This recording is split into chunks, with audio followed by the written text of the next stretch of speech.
everyone, welcome back to our own channel Apna Tutor. We have already started our topic of probability. उसका introduction देख लिया हमने. We have already covered exercise 14.1 and question number 1 to 5 of exercise 14.2. Hopefully आपने वो सारे questions अपने आप से करे होंगे and if कोई भी doubt हो so please comment down. I'll or my team will definitely reply to your doubt. Okay. So in this lecture, we'll continue our story and we'll solve question number 6 to 10 of exercise 14.2. Okay, so let's start. Read the question by yourself and solve it first by yourself, right? Okay, the question 6 क्या कह रहा है? There are 4 men and 6 women on the city council.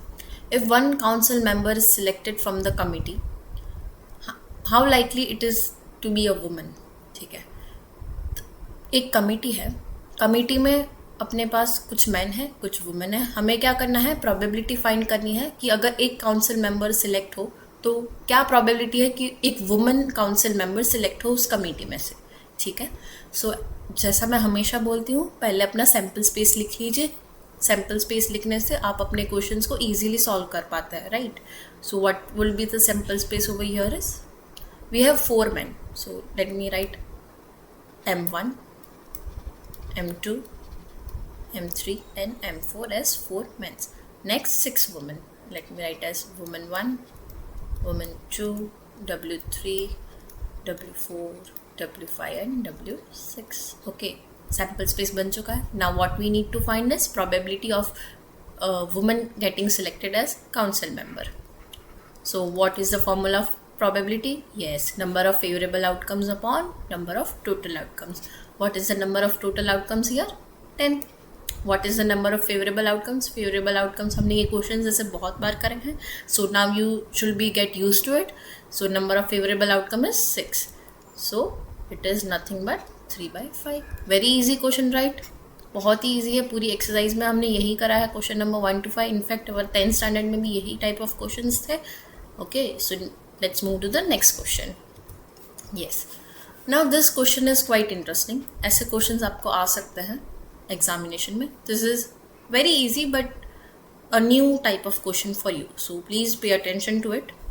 Okay, let's read it. A fair coin is tossed 4 times. एक fair coin को हमने 4 बार toss करा है.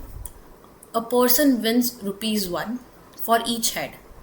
अगर हेड अपीयर होता है तो वो हमें प्रॉफिट होगा ₹1 का, और loss for ₹1.50 each tail that turns up. अगर टेल आया तो हमें लॉस हो रहा है ₹1.50 का. From the sample space calculate how many different amounts of money you can have after 4 tosses. अब पूरे सैम्पल स्पेस में से हमें ये देखना है कि कितने अमाउंट ऑफ मनी हमारे पास हो सकता है आफ्टर 4 टॉसेस. मतलब सैम्पल स्पेस में डिफरेंट सैम्पल पॉइंट्स होंगे, तो ईच सैम्पल पॉइंट के होने के बाद अपने पास कितने रुपए, अपने को कितने का प्रॉफिट या कितने का लॉस हुआ, हमें वो पहले तो देखना है. Next, find the probability of each of this amounts. अब नेक्स्ट हमें क्या करना है? अब वो ईच अमाउंट की प्रोबेबिलिटी ढूंढनी है. Okay, this is a quite interesting question. आप सोच सकते हो कि हमें इसके अंदर भी एक सैम्पल स्पेस बनाना पड़ेगा अमाउंट्स का, राइट? तो ही हम उसकी प्रोबेबिलिटी ढूंढ पाएंगे. Okay, so let's start. It is easy. आप सॉल्व करते जाएंगे, आपको समझ आता जाएगा. ओके, फर्स्ट हम सैम्पल स्पेस बना लेते हैं और फेयर कॉइन का जो 4 टाइम टॉस हुआ है. ओके, नाउ कैन यू से me what is the formula for finding number of sample points in the sample space when a coin is toss? Yes, it is 2⁻n. What is n over here? Number of points. इस case में क्या होगा? कितने sample points होंगे अपने sample space में? 2⁴, that is 16. Now to find the sample space. अब amount को कैलकुलेट करने से पहले हमें सैम्पल स्पेस के ईच सैम्पल पॉइंट पता होने चाहिए. Now I have already taught you how to find the sample space of coin tossing वाला, right? So we'll use that method only. First मैंने क्या सिखाया था? 16 का हाफ कर दो, जो होता है 8 बार हेड लिखो, 8 बार टेल लिख लो. Head head head head. अगर आपको इसका ये क्यों हम हाफ करके लिखते हैं, अगर आपको इसको और डेप्थ पे समझाना है, सो प्लीज़ समझना है तो आप कमेंट करो, मैं आपको वो भी सिखा दूंगी. इट इज़ क्वाइट ईजी कि क्यों ऐसा हो रहा है.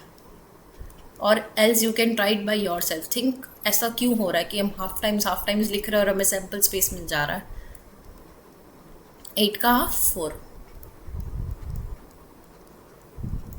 So 4 times head, 4 times tail, again 4 times head, 4 times tail. Next 4 का half 2. Head, tail, head, tail, head, tail,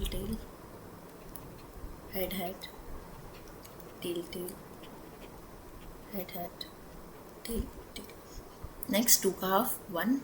Head, tail, head, tail, head, tail, head, tail, head, tail, head, tail, head, tail, and head, tail. Okay, this is the sample space, right? Let me write it as S. Okay, अब each sample point के लिए हमें कितना profit हो या कितना loss हो रहा है हम वो चेक करेंगे. Let's see for sample point H. 4 bar head आया. जब एक बार हेड आता है तो क्या हो रहा था, ₹1 का प्रॉफिट हो रहा था. तो जब पहली बार हेड आया तो मेरे को ₹1 मिला. सेकेंड बार भी हेड आया तो और ₹1 मिला. ऐसे ही थर्ड और फोर्थ टाइम. तो कितने का प्रॉफिट हुआ अपने पास, ₹4. सो +4. अब इस केस में पहला हेड आया ₹1 मिला, दूसरा हेड आया और ₹1 मिल गया, और एक हेड आया एक और ₹1 मिल गया, मतलब ₹3 मेरे को मिले. अब एक टेल आ गया तो अब मेरे को लॉस हुआ, मतलब मेरे को देने पड़ेंगे ₹1.5. सो 3 - 1.5 इज 1.5. सो अब मेरे पास टोटल कितना बचा, 1.5. So I am still in the profit, मतलब मेरे को अभी भी ₹1.5 आए मेरे पास, right. Next is 3 head and 1 tail, again वही होगा, ₹1.5 profit. Next is 2 head and 2 tell.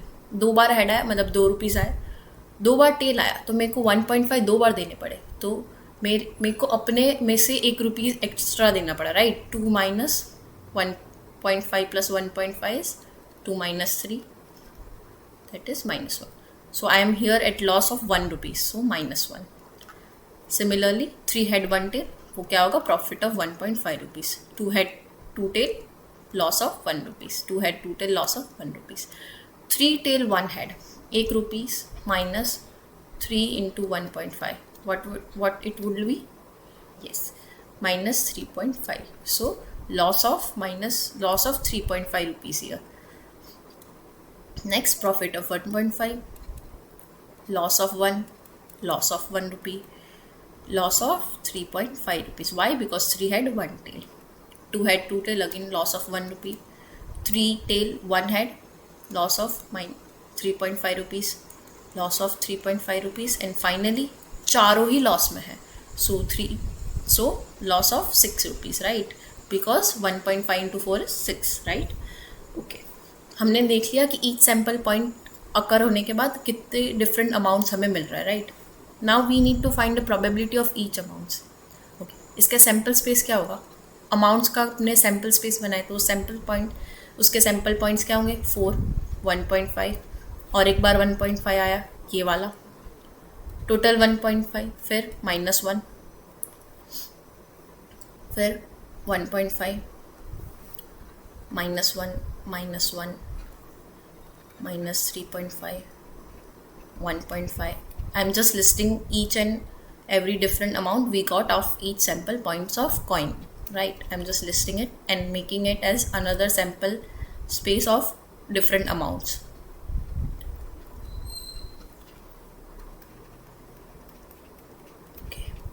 Let me confusion ना हो इसके लिए इस सैम्पल स्पेस को मैं M, बिग M से डिनोट करती हूँ. Now what we need to find is probability of having each outcomes. Okay, if I say, let me move to the next slide.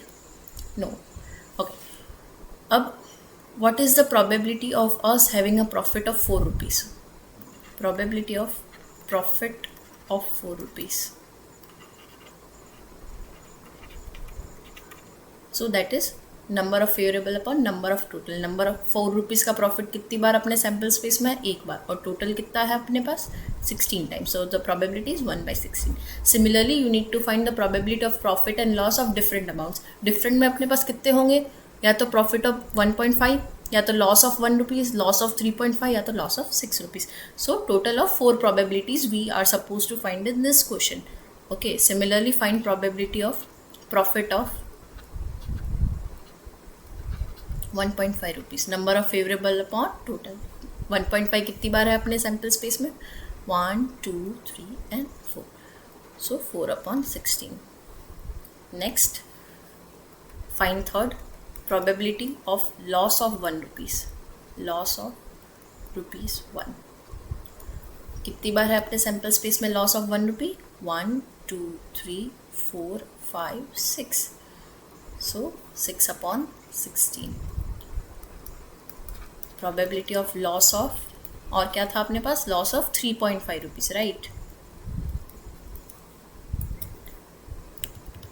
How many times 3.5 का loss है? 1, 2, 3 and 4. So 4 upon 16. And lastly, find the probability of loss of 6 rupees. वो कितनी बार occur हो रहा था? सिर्फ एक type. So probability is 1/16, right? So आपने देखा इस क्वेश्चन में हमें और एक sample space within the question बनाना पड़ा और फिर हमने प्रोबेबिलिटी ढूंढी, right?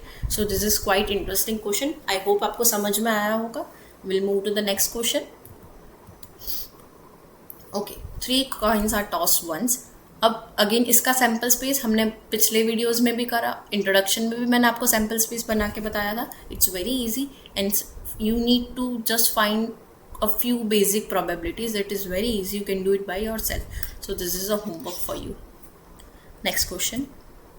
If 2 by 11 is the probability of event, what is the probability of event not A? Not A. Okay.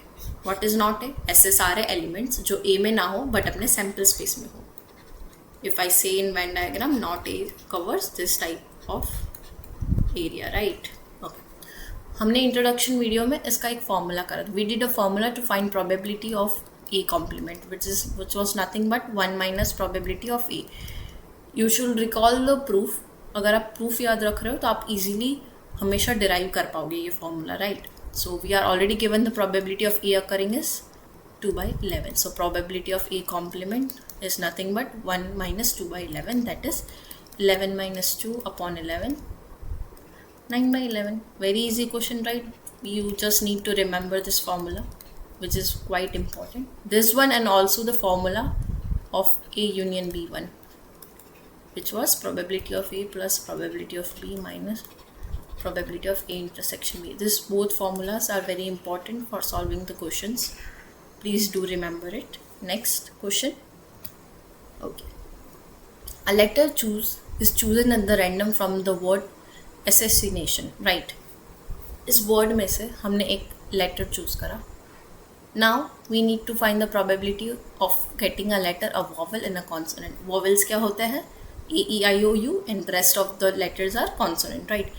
First, what is a sample space? Sample space में हमारे पास क्या है? A, S, S, A, S, S, I, N, A, T, I, O, N, right? इसमें से vowels कितने हैं? Right vowels. How many vowels are there?